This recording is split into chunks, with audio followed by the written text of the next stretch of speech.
Hiya, welcome to the podcast. We're your engineering course reps. My name's Davina. I'm a third year engineer at Josephine Butler. Hi, I'm Amelia. I'm a second year engineer at Hillbead.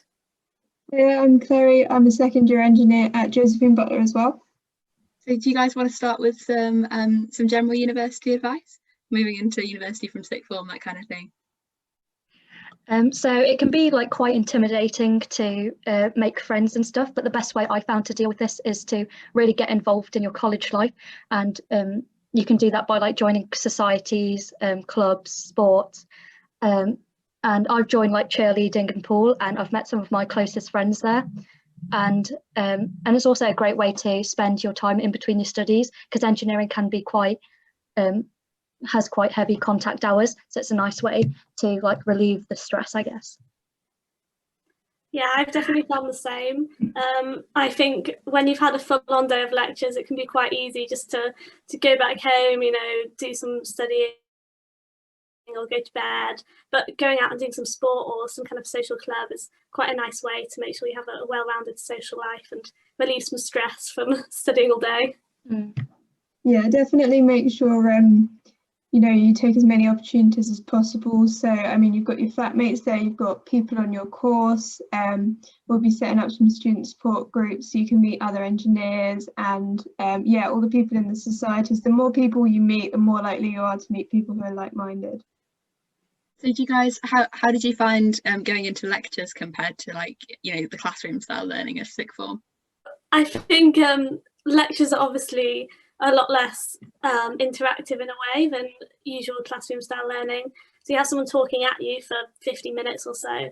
And especially this year with most of our lectures or all of our lectures being on Zoom or recorded online, it can be quite hard to engage with what the lecturer is saying and very easy to zone out. And I think especially in engineering, if you zone out for a minute or two, then suddenly you're like so confused, you don't know what's going on.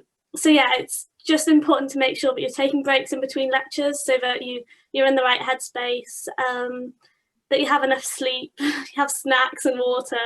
And of course, if you miss something or are a bit confused, you can always watch them on Encore, talk to the lecturer afterwards, look at the lecture notes or chat to someone else in your year or in the student support group who can then give you a bit of advice or help you on something you're stuck on. Yeah, I think one of the main differences I found coming up from my A-levels is your teachers know you very well when you're doing A-levels and when you're in school. And there's a bit of a difference when you come to university because your lecturers are lecturing to over 100 people. So definitely make use of office hours. That would probably be my best piece of advice. Like if you don't understand something, there isn't that sort of teacher relationship, but you can still have that time to ask questions and get to know your lecturer and stuff in the office hours, and they're really, really useful. So definitely use office hours. I also think that links on quite well to something that we wanted to talk about, which is having confidence in yourself, in your lectures especially. You probably haven't learned before a lot of the things that you're being taught. Like some people might have more experience coding or might have done A-level further maths when you haven't, and it can feel sometimes like you're a step behind. But it's really important to remember that so many people are in the same position as you. You did well to get here. You're capable of doing well in your degree if you put the work in. And just because you feel like you're struggling, it doesn't mean other people don't feel the same way. And it doesn't mean that you're going to do badly. Just keep on working, ask other people for advice, talk to your friends, people on your course, just to kind of see if they're finding the same thing difficult. And then you can always go and speak to your academic advisor or a lecturer, like as a group if you feel intimidated. But just don't feel like because you're struggling, other people aren't. It's easy to think that other people have loads of confidence and are way better than you, but it's not always true. One of the most useful things I found is we put together a study group with like fellow engineers, and in there we'd discuss like the weekly problem sheets we got at the end of like each module. And if we struggled with something there, you'd have friends to support you and help you. And obviously you won't get, I guess, an opportunity to meet your fellow engineers because it's all online. So hopefully the support group can help connect you guys to other people, so you're not alone in your work and you have someone to ask questions and work through problems with.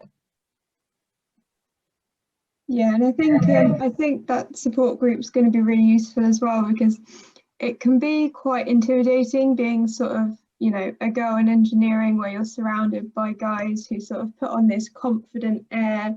Whether they actually are confident or not, they're probably not, to be honest. So, you know, it is good to have the support there, and to be confident in yourself as well. That's so true. So for problem sheets, what would you guys say about approaching them? What would be your attitude towards doing them every week, doing them on time, that kind of thing? So definitely keep on track of them. In the first year I didn't, and I left it all towards the end, and it just got like really like intense towards the end. But second year I did, and I was able to like keep up with the course, and I didn't feel like stressed out or left behind. I think attempt them without your notes to make sure you know the content, and you're not just like looking at your notes and like just copying it, I guess. I think as well that especially first year, it can be so busy, you know, there are loads of new opportunities, a lot of new stuff going on. So don't be too hard on yourself if you get a little bit behind, but just make sure that you're, you know, giving yourself enough time to make sure that you're on top of your course material. Because, you know, if you end up with like missing problem sheets for a few weeks, suddenly that's quite a lot of work for you to have to get back on top of. So like, don't be too hard on yourself if you miss them, but just try your best to carve out a bit of time to do them every week if you can.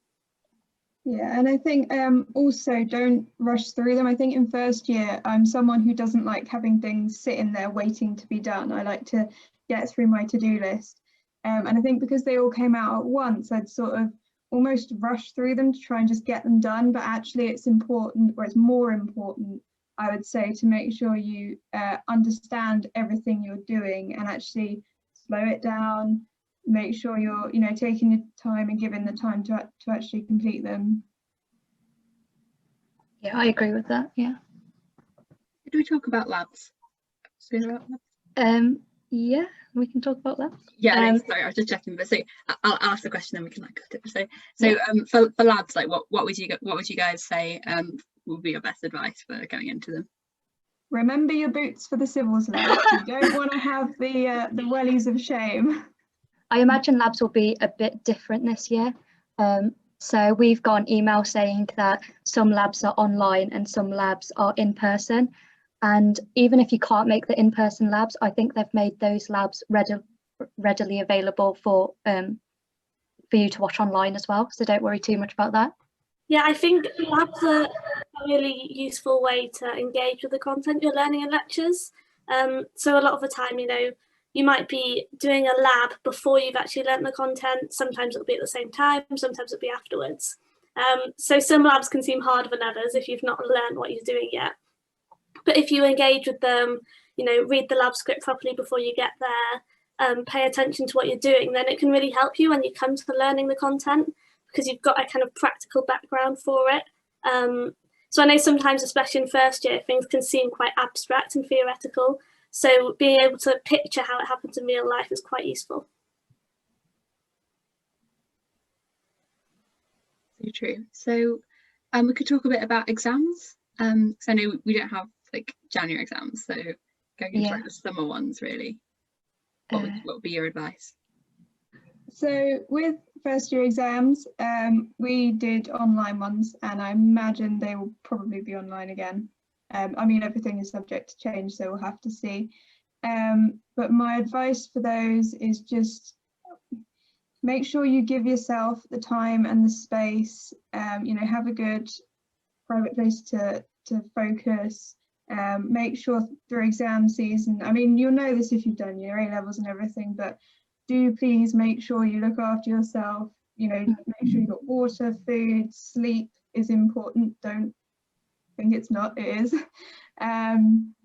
So yeah, I mean, they are a bit different when they're open book. They're not the same as sort of your A-levels would have been, because they'll be, or they're likely to be, we can't guarantee it, but they're likely to be sort of like the multiple choice style that you would get on a problem sheet. So problem sheets will be a really good practice for those as well.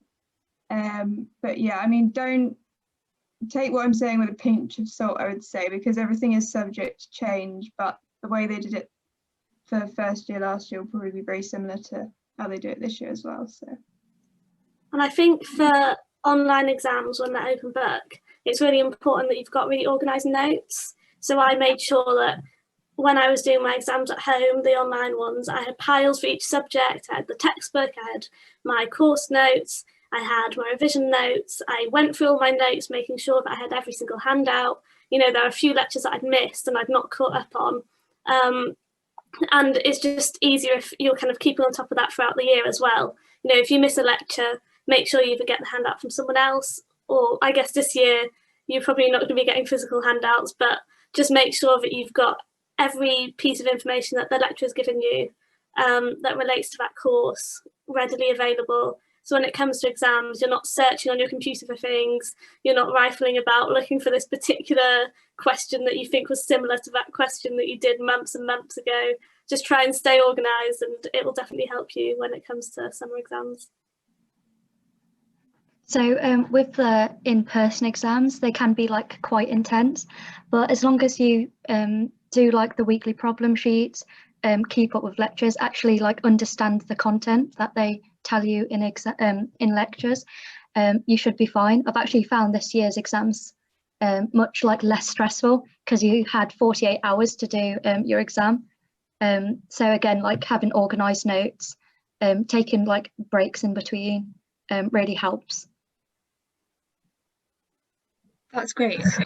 I was wondering what you guys did about textbooks, because that's always a big one, because they're very expensive to buy and they might not always be entirely necessary.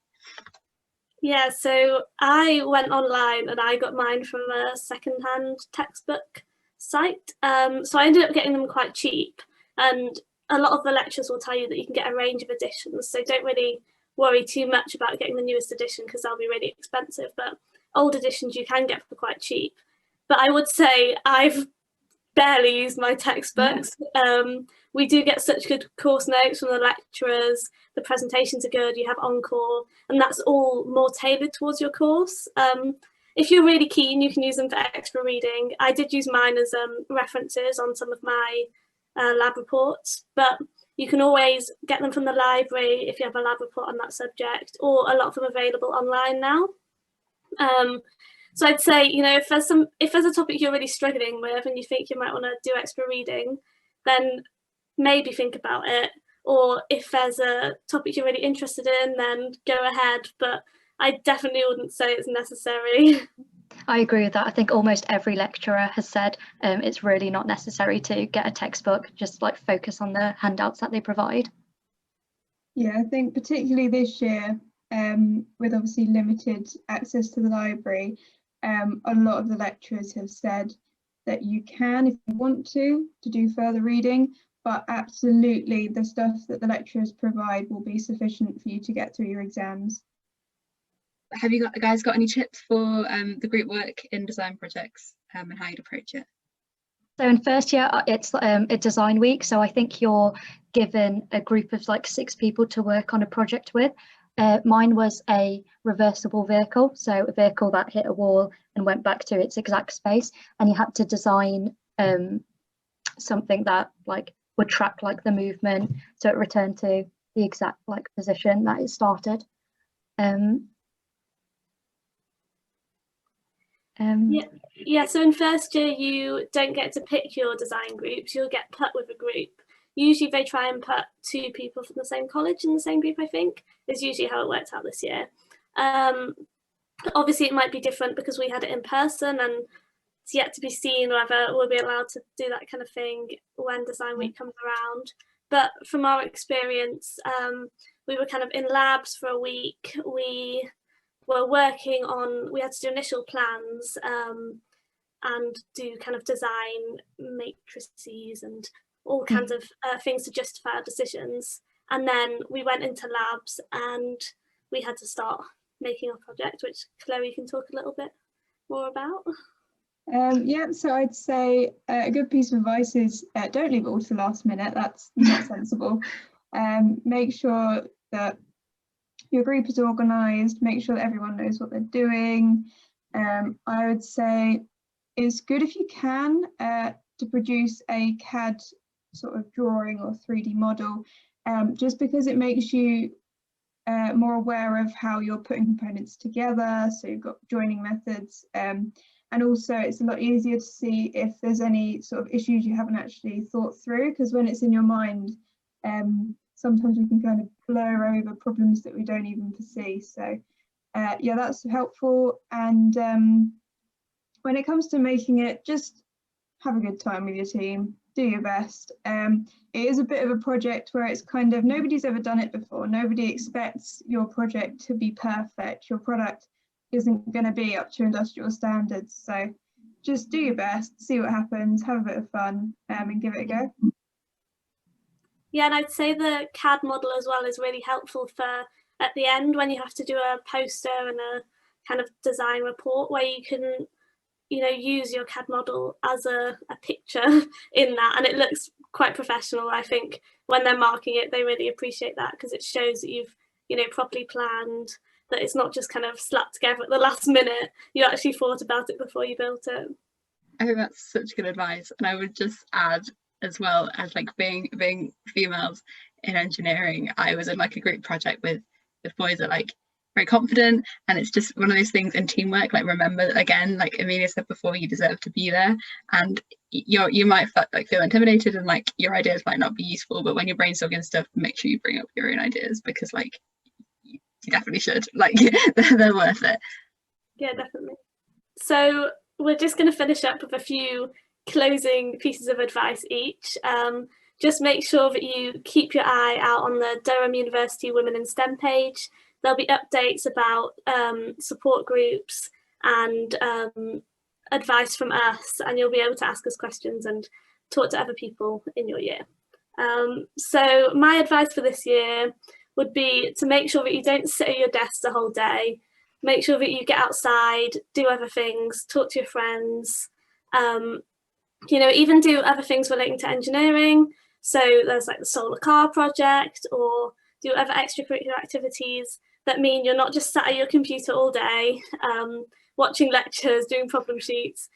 Just try and go out and do something active as well. Yeah, so thanks for listening.